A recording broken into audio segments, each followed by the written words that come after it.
It is good that you are here to record this picture of me in my palace garden at Addis Ababa.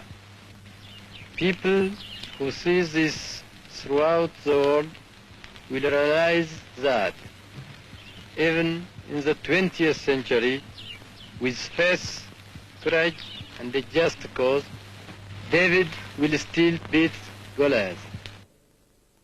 In today's episode of Historical Africa, we go many years back in history to profile Haile Selassie. He is a man who is considered by supporters as a great leader and modernizer. The Ethiopian was one of the first African leaders to become a figure on the global stage.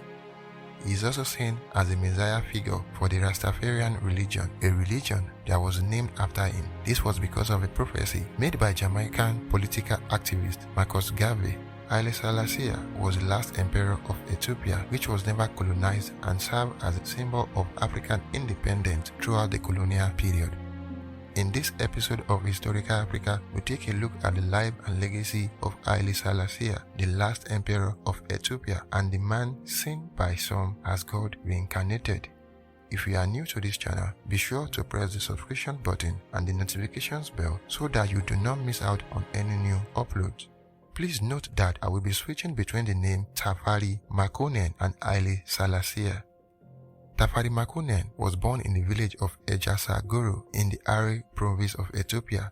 He was born on the 23rd of July 1892. Originally named Tafari Makonnen, he was the only surviving and legitimate son of Ras Makonnen, the governor of Are. Tafari Makonnen traced his lineage back to Emperor Menelik I, supposedly the son of King Solomon and Makenda, the Queen of Sheba. He was raised a Christian and educated by private European tutors. Among his father's important allies was his cousin Emperor Menelik II, who did not have a male heir to succeed him. Tafari Makonnen seems like a possible candidate.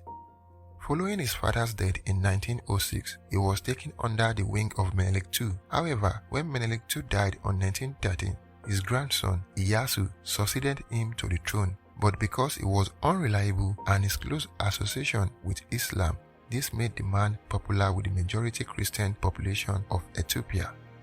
Tafari Makonnen then became a ruling point of the Christian resistance and deposed Iyasu in 1916. Menelik's daughter Zeditu thereupon became the empress in 1917, and Tafari was named regent and heir apparent to the throne. Tafari was highly progressive and became a symbol for the hopes and dreams of Ethiopia's young population.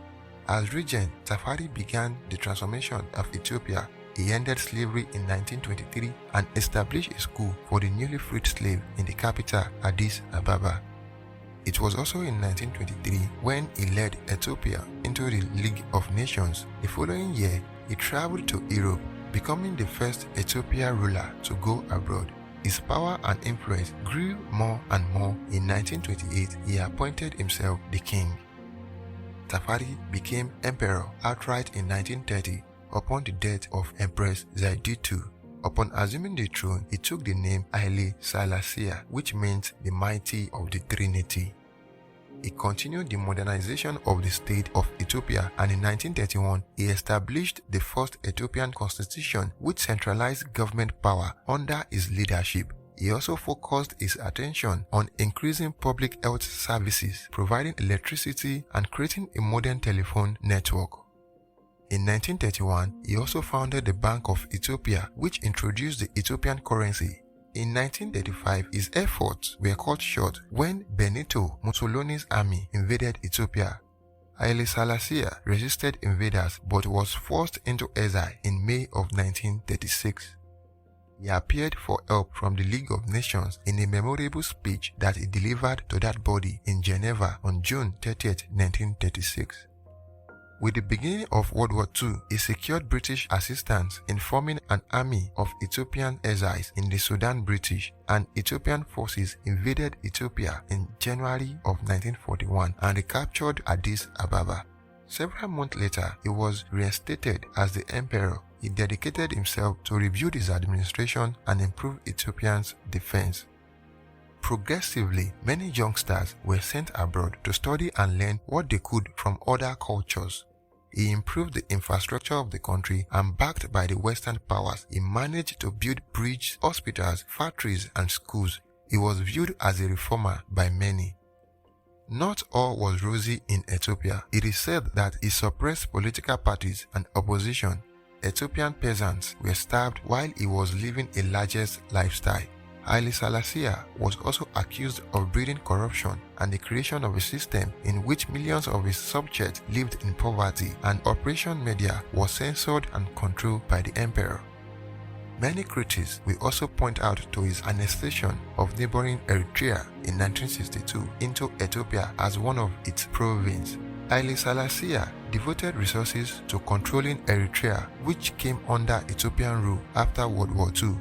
His military rule of that region led to an independent campaign that triumphed finally on May 24, 1993. This is one of the reasons why Eritreans and Ethiopians do not see eye to eye. When he was crowned the emperor, Selassie assumed the titles of King of Kings, Lord of Lords, and the conquering line of the tribe of Judah, fulfilling the biblical prophecy of a black king that had been emphasized by Jamaican political activist Marcus Garvey.